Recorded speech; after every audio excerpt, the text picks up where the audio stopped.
Hello friends, welcome to my YouTube channel. कैसे आप सभी, आशा करती हूँ अच्छे होंगे। तो फ्रेंड्स, हम पढ़ने वाले हैं क्रिया विशेषण, यानी कि क्रिया विशेषण की परिभाषा और क्रिया विशेषण क्या होता है, क्रिया विशेषण के भेद।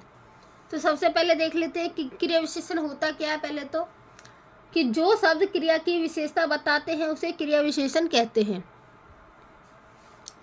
क्रिया विशेषण कहते हैं। और क्रिया विशेषण के कितने भेद होते हैं? क्रिया विशेषण के 4 भेद होते हैं। अब ये अलग अलग होते हैं। क्रिया विशेषण वैसे तो बता देते हैं कि क्रिया की विशेषता, लेकिन वो किस किस अलग अलग कैटेगरी में बताते हैं कि स्थानवाचक है, रीतिवाचक है, समयवाचक है, या मापतोल के परिमाणवाचक है। तो सबसे पहले देख ले कालवाचक क्रिया विशेषण। क्रिया, इसकी क्या डेफिनेशन है कि जिन शब्दों से क्रिया के होने के समय का बोध होता हो, यानी कि क्रिया किस समय हुई है, तो उसको कहेंगे क्या? कालवाचक क्रिया विशेषण। उदाहरण क्या है? मोहन प्रतिदिन स्कूल जाता है, राम परसों गांव जाएगा। अब यहाँ पर क्रिया तो हो रही है, लेकिन वो क्या है, यहाँ पर समय का पता चल रहा है कि किस समय क्रिया हो रही है। कि वो जाता है तो लेकिन कब जाता है? प्रतिदिन जाता है। और राम कब जाएगा? परसों जाएगा। तो इसमें समय का अच्छे से हमको पता चल रहा है।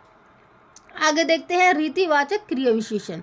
अब ये क्या होता है कि जिन अव्यय शब्दों के से कार्य की रीति या विधि का पता चलो, जिस अव्यय शब्दों से कार्य की रीति या विधि का पता चले उसको क्या कहते हैं? हम रीतिवाचक क्रिया विशेषण कहते हैं। जैसे कि सूरज पूरब से निकलता है, राधा तेज दौड़ती है। अब सूरज क्या है? पूरब से निकलता है, वो डेली निकलता है, रीति है, विधि है।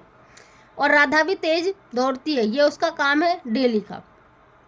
ये रीतिवाचक क्रिया विशेषण है। काम हो रहा है, लेकिन वो रीति और विधि दोनों क्या है? डेली का काम हो रहा है, रूटीन में।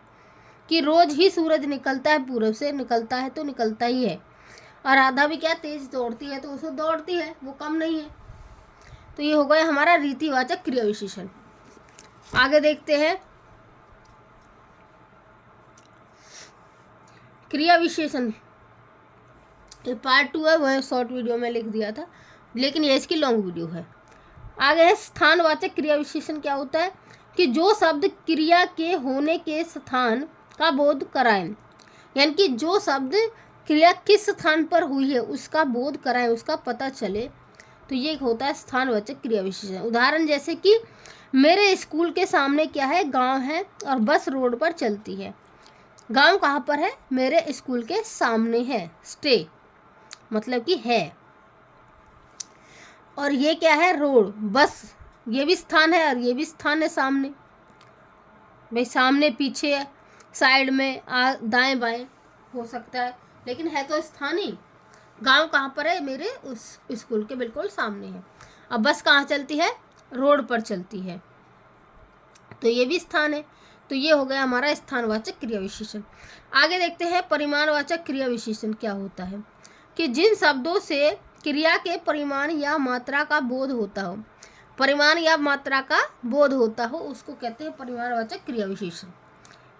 जैसे कि वह बहुत सारा आटा लाया और वह बहुत दूध पीता है। अब आटा तो लाया है, लेकिन वो किस में लाया? मात्रा में ही लाया है, परिमाण में ही लाया है, वो बहुत सारा लाया है। और ये क्या है? वो दूध तो पीता है, लेकिन वो बहुत सारा दूध पीता है। अब ये क्या होगा यहाँ पर? ये भी परिमाणवाचक हो गया। तो ये हो गया परिमाणवाचक क्रिया विशेषण। तो फ्रेंड्स, हमने क्रिया विशेषण के 4 टाइप्स, जो 4 भेद होते हैं, उनको डिटेल में पढ़ लिया है।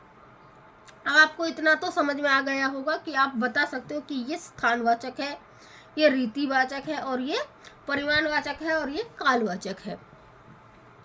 तो फ्रेंड्स, ऐसी ही और वीडियो देखने के लिए चैनल को सब्सक्राइब कर लीजिए पहले तो।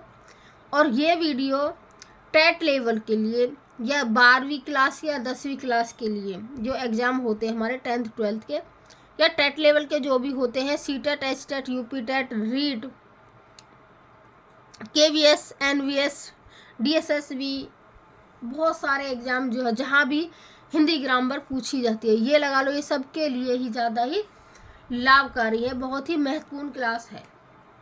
तो इसके लिए इस चैनल को, प्लीज़ चैनल को सब्सक्राइब कर लीजिए और लाइक कर लीजिए। वीडियो अच्छी लगे तो लाइक शेयर सब्सक्राइब कर लीजिए। Thank you.